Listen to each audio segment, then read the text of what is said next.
বিধি বিধান বা লিখন আদৌ কি খণ্ডানো সম্ভব? আপনাদের কি মতামত অবশ্যই জানাবেন।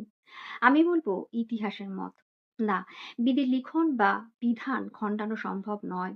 বিধির লিখন ঠিক তখনই ফুলে ফুটবে যেই সময় বিধি নির্ধারণ করবেন, না আগে না পরে।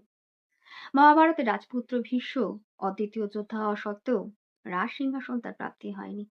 এক নয়, দুই নয়, ৫ জন বীর পাণ্ডবের স্ত্রী হয়েও ভরা সভায় দ্রৌপদী লাঞ্ছিত হয়েছিলেন।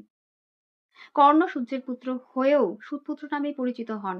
অতি বড় যোদ্ধা হওয়া সত্ত্বেও করুণ পরিণতির শিকার হন। রাজার কন্যা হয়েও মীরা হন সাধিকা। রাজার ঘরে জন্ম নিয়েও না পিতা, না রাজসুখ, না রাজ সিংহাসন কোনো পিছু টানি গৌতম বুদ্ধকে চার দেওয়ালে আটকে রাখতে পারেনি। তিনি দুঃখ কষ্টের জীবনকে বেছে নিয়ে ত্যাগের পথে পাড়ি দেন, সন্ন্যাসী হন। শাহজাহান রাজা হয়েও অন্তিমকালে কারাগারে দিন কাটান।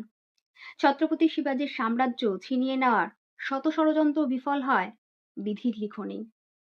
হ্যাঁ বন্ধুরা, একদমই।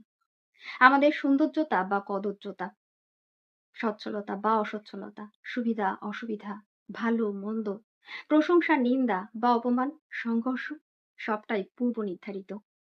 আসলেই আমরা কেবলমাত্র কর্মের অধিকারী, পরিণামের নই। আমাদের জন্মের আগেই বিধি জীবন খাতার শেষ পাতায় শেষ অক্ষরগুলিতে পরিণাম লিখে দিয়েছেন। তাই শুধুমাত্র কর্ম করে যান আগামীর জন্য, সবটা তার উপর ছেড়ে দিন। কেননা না বদলায় জন্ম মুহূর্ত, না বদলায় মৃত্যু মুহূর্ত। আর এই দুই যখন সুনিশ্চিত, তখন বাকিটুকু নিয়ে কেন চিন্তা?